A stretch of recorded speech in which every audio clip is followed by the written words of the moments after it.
Type Google Docs.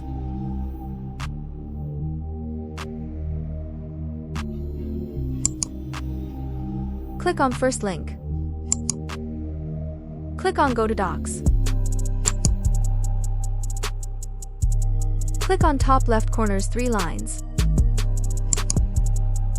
Click on Settings. Enable offline option.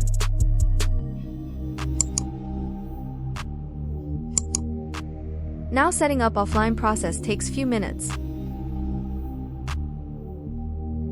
Now offline setup complete. Click on top right corner's 3 dots. Then click on Apps and Install.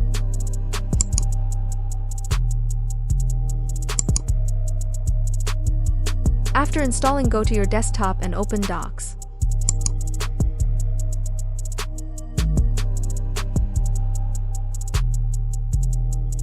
Now turn off Internet. Click on Blank Document.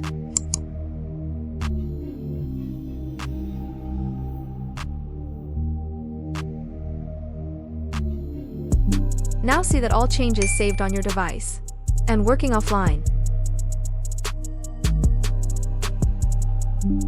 After turning on Internet, document automatically saved to Google Drive. Hope you like it and thanks for watching.